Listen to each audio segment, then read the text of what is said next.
the crisp, sickening sound of a polished Italian leather shoe sinking 2 inches deep into wet, red clay. That was the exact moment Alex stopped breathing. For a split second, the farm went completely silent, save for the hum of the luxury black SUV idling near the banana trees. 3 foreign inspectors stood frozen in their tailored suits. Tu Na's grip tightened around little Henry's shoulders, her knuckles turning white. This wasn't just a muddy shoe, this was the strict quality control audit that would decide if they kept their processing contract for the entire next year. One mistake meant starting from nothing. Hello friends, welcome back to the channel. Today we learned the hard way that you can never hide who you really are.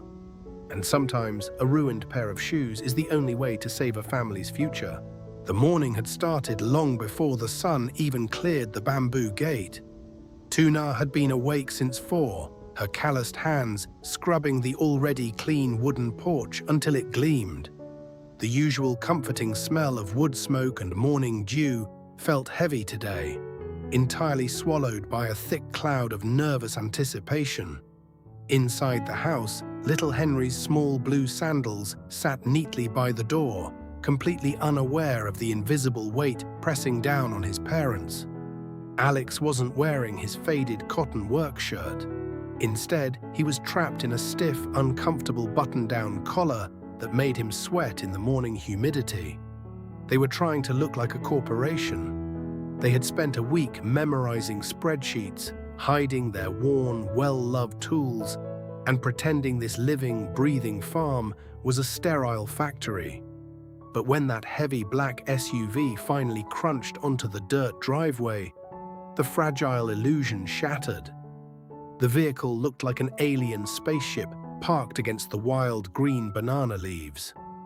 The lead inspector stepped out, his eyes scanning the humid, dusty air with clinical, unforgiving detachment. And then, within 5 seconds, he took one step too far. Squelch. The thick, staining red clay clung instantly to his pristine leather shoe. A heavy, suffocating silence dropped over the yard. Little Henry peeked out from behind the bamboo gate, his wide eyes watching his father's forced, terrified smile. The farm had already failed the first test, and they hadn't even said hello. Panic is a quiet thing when you have no other choice but to keep moving forward. Alex immediately rushed toward the men, a clean cloth suddenly in his hand, apologizing profusely. He tried to quickly hustle the 3 suited inspectors away from the muddy yard and toward the small air-conditioned office they had hastily converted into a corporate boardroom. In that office, a projector hummed nervously, casting a sterile white glow over neat, perfect stacks of paperwork.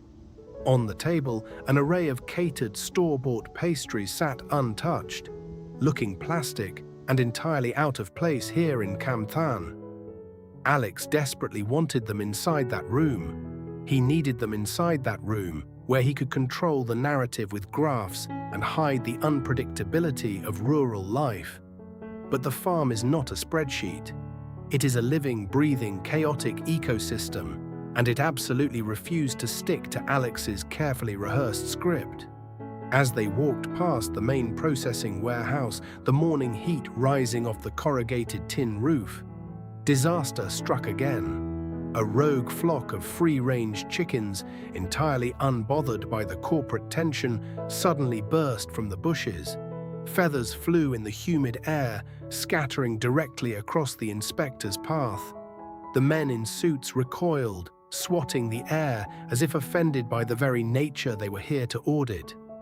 Before Alex could even offer another frantic apology, a harsh, grinding mechanical scream tore through the yard. Just 50 feet away, the old farm tractor, the reliable backbone of their daily harvest, violently choked. It sputtered once, coughed a thick cloud of greasy black smoke into the pristine morning air, and broke down right in front of the warehouse doors. Alex froze. The grease, the flying feathers, the choking smoke, the thick red clay still dripping from the inspector's expensive shoe. It was a complete disaster. He looked over at Tu Na, who was standing quietly near the kitchen porch. Her hands were still damp from washing vegetables. She saw the crushing defeat settling heavily into her husband's shoulders. They had tried so desperately to mimic the big city factories, to prove to these strangers that they were worthy of this contract. But in trying to hide their messy, honest reality, they had only made themselves look disorganized and entirely unprofessional. The harder they tried to be something they weren't, the faster their future seemed to slip through their fingers. The dying metallic cough of the old tractor hung heavily in the humid air, followed by a silence so thick it felt hard to breathe. The flock of chickens had disappeared into the tall grass, leaving only a few stray white feathers drifting down to land on the greasy dirt. Alex stood frozen, the clean cloth in his hand, entirely useless against the sheer scale of the disaster. He watched the lead inspector slowly look down. The man didn't shout, he didn't express anger. Instead, he let out a long, slow sigh that carried more weight than any scream could. The thick red clay was already drying into a stubborn crust along the edge of his ruined Italian leather shoe. With agonizing slowness, the inspector raised his hands and closed his heavy metal clipboard. The sharp snap of the clasp echoed across the yard like a door slamming shut on their future. "Mr. Alex," the inspector said, his voice clipped and terribly cold. "Your paperwork was fine. The spreadsheets were promising. But looking at this," he gestured vaguely toward the smoking tractor, the muddy yard, and the wild, overgrown edges of the property. "This facility seems entirely unstructured." The words felt like a physical blow. Alex swallowed hard, his mind racing. "Please," he urged, gesturing desperately toward the small, air-conditioned office just a few steps away. Through the glass, the projector glowed steadily, illuminating the perfect, untouched array of expensive catered pastries and bottled water. "Let's go inside. We have lunch prepared. I can walk you through the actual processing protocols. It's much cleaner in there." The inspector glanced at the sterile, brightly lit room. It looked fake. It looked exactly like what it was, a desperate stage set built in the middle of a working farm. He shook his head, his face an unreadable mask of corporate detachment. "I don't think that will be necessary," he replied quietly. "We have seen enough of the operational reality here to make our assessment." He turned to his colleagues, nodding toward the sleek black SUV. They were leaving. After months of exhausting preparation, after investing money they barely had into perfectly printed manuals and catered food, it was over in less than 10 minutes. Fear has a way of stripping away a man's pride. Alex's chest tightened as panic took over. He took a step forward, his mouth opening, ready to beg. He was ready to plead for a second chance, to promise them whatever sterile corporate fantasy they wanted to hear, just to save his family's livelihood. Before he could speak a single word, a warm, calloused hand wrapped firmly around his wrist. It was Tu Na. She had walked over from the porch, her apron still damp, her hands carrying the faint, earthy scent of fresh herbs and soil. She didn't say anything at first. She just looked into Alex's eyes, her grip steady and grounding. In that single quiet touch, an entire conversation passed between husband and wife. "Do not beg them," her eyes said. "Do not apologize for who we are." Tu Na realized something in that moment that Alex's panic had blinded him to. They could not out-corporate a corporation. They could never be a sterile, perfectly paved factory. Their only true value, their only real competitive advantage, was the very thing they were currently trying so hard to hide. Tu Na turned to the lead inspector. She didn't speak his language well, but she didn't need to. Her presence was quietly commanding. "No office," she said softly, but with absolute finality. She pointed a damp finger away from the humming air conditioner, away from the fake pastries and the projector. She turned her back on the corporate display and began walking toward the rear of the property. Confused, the inspectors hesitated, but the quiet authority in her posture pulled them along.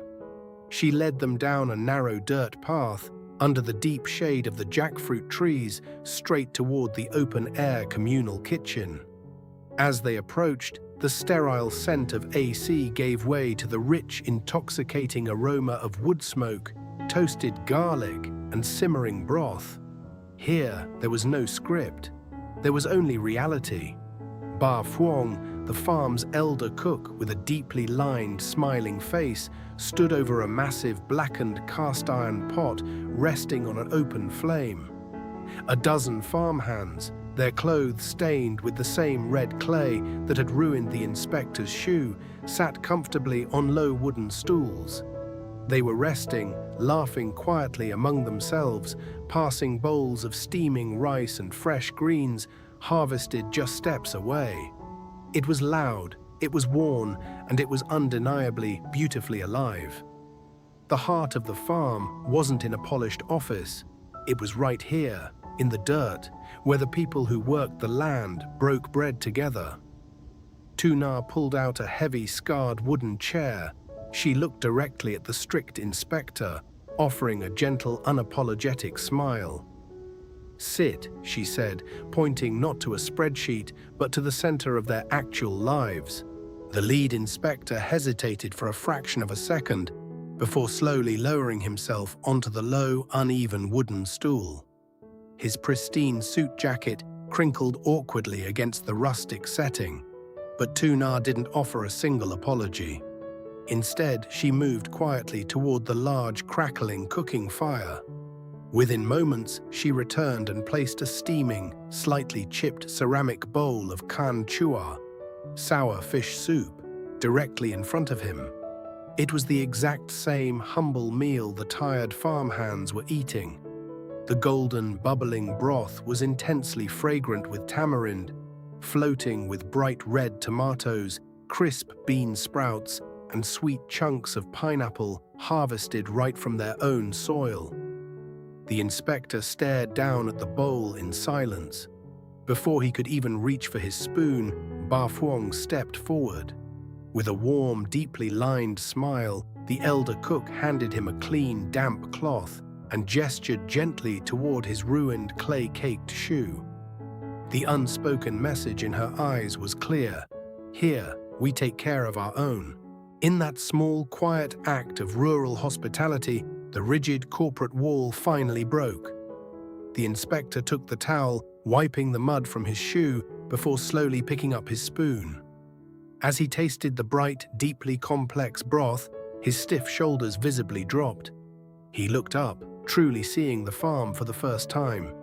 He didn't see an unstructured, chaotic mess anymore. He saw immaculate food hygiene maintained in a simple open-air kitchen. He saw workers who were fed, respected, and treated like family.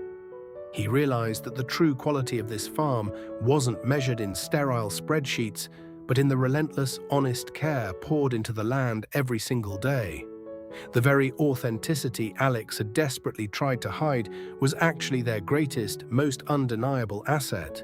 The afternoon sun began to dip lower, casting a warm golden haze over the muddy yard and washing the simple wooden house in a soft, healing light. The suffocating, terrifying pressure of the morning had completely evaporated, replaced once again by the familiar, comforting hum of their true life. The inspector wiped his mouth with a simple napkin, looking around at the resting farmhands with profound, quiet respect. He didn't ask to go back to the air-conditioned office. Instead, he reached into his breast pocket, pulled out his pen, and opened his metal clipboard right there on the scarred kitchen table. The crisp white paper pressed into the deep, uneven grooves of the wood as he signed his name in bold blue ink, approving their processing contract for the entire year. He closed the clipboard and looked directly at Tu Na. "Best soup I've ever had," he said, a genuine, tired smile finally breaking across his face. As the heavy black SUV rolled away, leaving deep tire tracks in the red clay, Alex pulled Tu Na close, letting out a long, shaky breath he felt he'd been holding all week. Little Henry ran out from the porch, his blue sandals slapping the dirt, smiling up at his parents, completely unaware of the storm they had just survived. We often believe we have to change who we are to meet the impossible expectations of the outside world. But true sustainability is built by standing proudly in the reality of your own life. The mud will always wash off, but the truth of who you are remains. Have you ever felt pressured to hide who you really are to meet someone else's expectations? Please share your experience with us in the comments below. We would love to know. What is your family's favorite comfort meal after a long, hard day?